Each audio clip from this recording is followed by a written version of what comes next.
Is gambling an issue for the NBA? It's Fuck yeah. I would say yes. now I would say because this wasn't the take I felt we had. Gambling could be as easy as this. Like, you got your boys, right? You got your boys from back home who have been with you forever. You sitting here shooting the shit, talking, and they'll be like, damn, are you going to play? You'll be like, I don't know, this dude, my guys. You know, you could just be like saying what you saw in practice. They could then go talk to somebody, cash, boom, here's $50, here's $100, go play this guy playing more. So and now you so tied to the it conversation, how is your house being protected is really the question. That's the issue, is the information that should be in a locker room is escaping that locker room. You think the guy doing the film doesn't know, or he's not getting hit off by somebody doing bets about what's going on? The guy who's like just making the minimum on that team, maybe he's an intern. You don't think he needs that extra? The money is so big when it comes to gambling for the NBA, NFL, things like that, that it's even WNBA, is that it's hard to check everyone within your organization. And here's another example that I think that was kind of the beginning of all this, of like stuff getting leaked. How did Draymond Green's punching Jordan Poole get leaked out?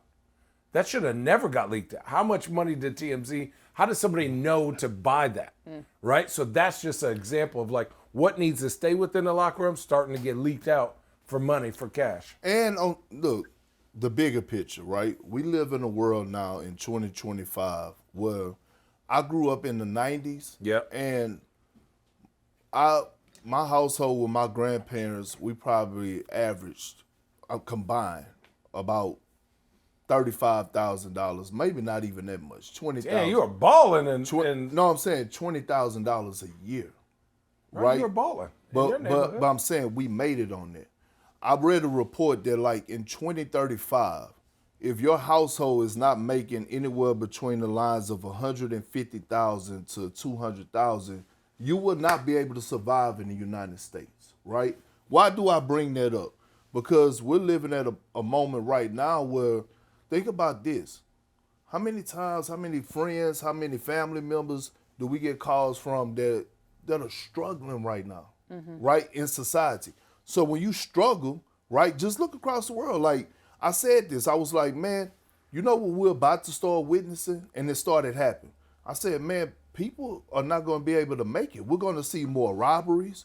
We're going to see, all of a sudden, we start seeing the Louis Vuitton store in LA get robbed, right? We're starting to see more people get robbed. We're starting to see people robbed everywhere. Like, it's not safe everywhere because people are trying to survive. I bring that up because not to Chauncey or whoever, but people are trying to find ways to make money. And you just never know the extent that people will go to try to get those dollars. Now, I'm not in this instance, but you know, some people, because some athletes, seriously, some athletes don't just retire and have a bankroll. Right. You know what I'm saying? Like some. Yeah, but wait. What? Three. I'm agreeing with you, Big Perk. But you leaned back like you wanted to say something. No, but I'm saying three of the two people that were like, we all know Damon Jones, right? We'll keep our opinions of Damon Jones, right, like to ourselves. Fair. Chauncey Billups, he's got a multi-million-dollar job. Terry Rozier, he's making like 25-something million dollars a year. So we can't, I agree with you, Perk, that people are struggling and that everyone's kind of figuring out ways to hustle. Two of the three people were making millions of dollars, one in the tens of millions of dollars. So I say in this specific case, it's hard to say that this is from a place of struggle. No, I'm not saying that, but I'm saying that's when you got to separate the two, though, right? And when it comes down to Chauncey, I'm looking at Chauncey's situation.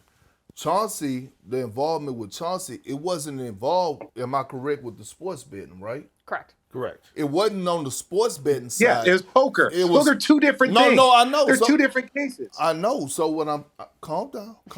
So all I'm saying is when I think about Chauncey, and we all agree that Chauncey is a great guy. Like, I don't think no one on this show could say anything bad about Chauncey, or they didn't have any type of bad interactions with Chauncey, none of that shit.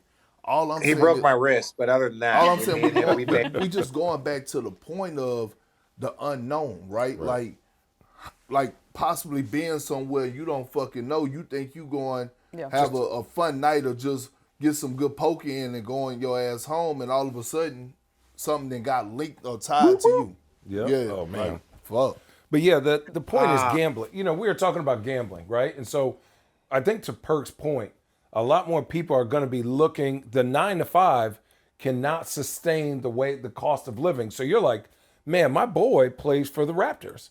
So why don't I just ask whatever and figure something out? So then I could play the under on this guy because I know his knee hurts or he might not play. Like, this is what we're saying. That's the problem with what's about to happen is more people are going to be looking for these quick gets than it used to be. Or maybe not. And everybody and their mother gambles. Yeah. Like, I don't know how many calls y'all get in a day, but I know how many people call and text my fucking phone in the day about, I fucking go on set on ESPN Bet and talk about fucking gambling. I'm taking the Lakers tonight with that 6.5. I saw that ESPN Bet logo quickly disappear this morning with the conversation but what I'm saying is this is and you're right when it comes down to the NBA, NFL, all sports, it's like, how do you find that balance? Because sports betting is real. It's grandmothers, it's grandfathers out there that's uncles, rushing cousins, to put, sisters, dogs. Huh? What'd you say? Uncles, cousins, sisters, dogs. Everyone's gambling to your point. Yeah. No, real talk. Everyone is sports betting. That's why you see so many players fucking getting death threats, right? Like in their inboxes, because people mad because they didn't hit their prop bets and shit like that, or smoked the layup. Right now, the hottest topic in the world, one of the hottest topics in the world, right, is certain states getting the laws approved for gambling, right? That's why you see so many sports books that are being open, like, everywhere. Like, this casino is announcing their partnership with X, Y, and Z, and it's getting open, right? And the Mavericks sold to a casino group. The Mavericks sold to a casino group. They did. Yep. So what I'm saying is it's hard because I'm not saying it's hard. I'm talking about gamblers because it's in your face. It's going to be in your face. And it's in real. If you don't clean it up, it is an addiction. It's going to be in your face. Everywhere you turn is going to be a place for gambling.